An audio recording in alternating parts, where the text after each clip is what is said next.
Good afternoon at Hindi medium के student. आज विज्ञान में हम पढ़ेंगे संश्लेषित रेशे और प्लास्टिक। अध्याय 3 में क्या दिया है? संश्लेषित रेशे और प्लास्टिक।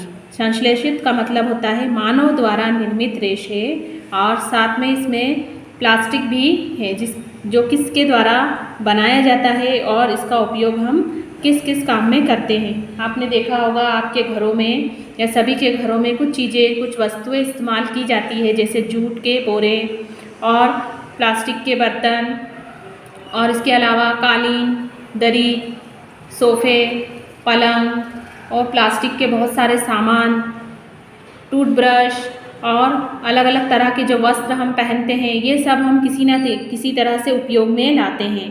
तो इसमें से कुछ प्रकृति के द्वारा हमें प्राप्त होते हैं और कुछ किसके द्वारा? मानव निर्मित, यानी मनुष्य के द्वारा निर्मित किए जाते हैं।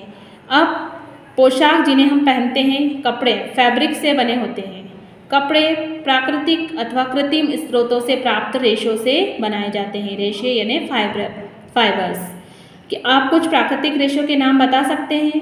रेशों का उपयोग विविध प्रकार की अनेक घरेलू वस्तुओं के निर्माण हेतु भी किया जाता है। हम जो घरों में यूज़ करते हैं सामान, उसमें भी बहुत सारे रेशों का उपयोग किया जाता है। रेशों से निर्मित कुछ सामान्य वस्तुओं की सूची हम यहाँ पर नीचे बनाते हैं, जिससे हमें पता चलेगा कि कौन सी वस्तु कृत्रिम है और कौन सी प्राकृतिक। जैसे यहाँ पहली वस्तु है सूती कपड़ा। सूती कपड़ा यानी कॉटन के जो कपड़े हैं वो प्राकृतिक रूप से हमें मिलते हैं। प्राकृतिक रूप से क्यों मिलते हैं? क्योंकि सूती कपड़ा हमें किससे प्राप्त होता है? कपास से प्राप्त होता है। और कपास क्या है? फसल। कपास की फसल खेतों में उगाई जाती है, इसे ये हमें किसके रूप में मिलता है? प्रकृति के रूप में। अच्छा, एक और बात यहाँ पर हम समझेंगे कि ये प्राकृतिक रूप से जो मिलते हैं वो कुछ जंतुओं के माध्यम से मिलते हैं रेशे, और कुछ किसके माध्यम से? पेड़ पौधों के माध्यम से। जैसे कि सूती कपड़ा हमें किसके माध्यम से मिलेगा? पौधों के माध्यम से, फसल के माध्यम से। कपास से क्या बनता है? सूती कपड़ा बनता है, इसलिए कैसा रेशा है? प्राकृतिक रेशा है। इसके बाद जो सेकंड नंबर पे लिखा है वो ऊनी स्वेटर। स्वेटर हमें जो ऊन से प्राप्त होता है, ऊन से बनता है स्वेटर। और ऊन हमें कहाँ से प्राप्त होता है? प्राकृतिक रूप से, यानी हमें जंतु के माध्यम। और कौन से जंतु से मिलता है हमें ऊन? भेड़ से मिलता है। इसलिए ऊनी जो ऊन है वो प्राकृतिक रेशा कहा जाएगा। बरसाती, ये क्या है? बरसाती यानी जो बरसात के मौसम में जो हम रेनकोट पहनते हैं उसे कहा जाता है बरसाती। और ये किससे बनती है? प्लास्टिक से बनती है। और प्लास्टिक क्या है? एक कृत्रिम स्रोत है रेशों का, जो मानव निर्मित है। रेशम की साड़ी। रेशम हमें कहाँ से प्राप्त होता है? रेशम के कीड़े से प्राप्त होता है, जो जंतु के रूप में मौजूद होता है। और इससे जो रेशे निकलते हैं उससे रेशम के वस्त्र और कपड़े बनाए जाते हैं। और ये भी क्या है? कौन सा है रेशे का प्रकार? प्राकृतिक।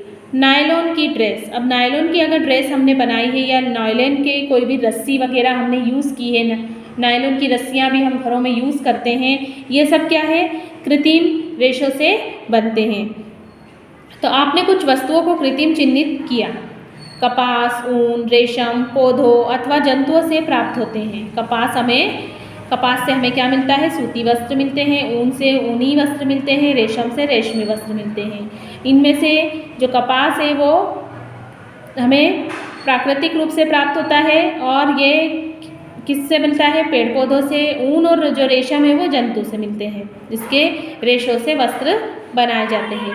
दूसरी ओर संश्लेषित रेशे मनुष्य द्वारा बनाए जाते हैं, इसलिए इसे संश्लेषित या मानव निर्मित रेशे कहते हैं।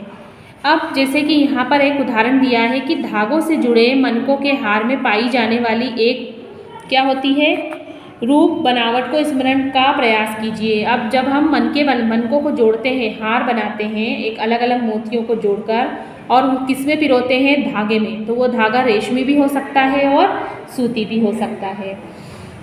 इसके अलावा क्लिपों को जोड़कर एक लंबी श्रृंखला बनाने का यह प्रयास किया गया है। ये क्लिप है जो पेपर में अटैच करते हैं, पेपर से जोड़कर रखा जाता है। तो ये क्लिप को अगर हम इस तरह से बनाएं तो ये क्या बन रही है? श्रृंखला का रूप बन रही है।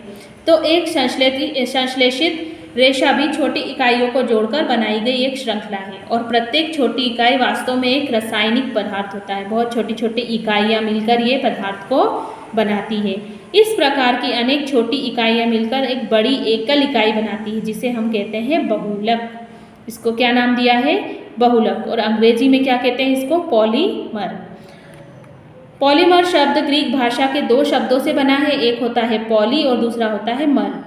पॉली का अर्थ होता है अनेक और मर का अर्थ होता है भाग, यानी अनेक भागों की अथवा इकाई, जो किससे मिलकर बनती है? छोटी छोटी इकाइयों से मिलकर बनती है। एक पॉलीमर या बहुलक बहुत सी इकाइयों के दोहराने से बनते हैं। या उदाहरण के लिए हम कह सकते हैं कि बहुलक क्या है? प्रकृति में पाए जाने वाला है। जैसे उदाहरण के लिए कपास एक बहुलक है जो सेलुलोज कहलाता है। सेलुलोज बड़ी संख्या में ग्लूकोज इकाइयों द्वारा निर्मित होता है। अब हम पढ़ेंगे संश्लेषित रेशों के प्रकार, जो किसके द्वारा निर्मित है? मानव द्वारा। सबसे पहला नाम आता है रेयॉन। रेयॉन नाम आप लोगों ने पढ़ा है। रेशम कीट से प्राप्त किया जाता है। इसकी खोज चीन में हुई थी। इसे लंबे समय तक कड़ी सुरक्षा में गोपनीय रखा गया था।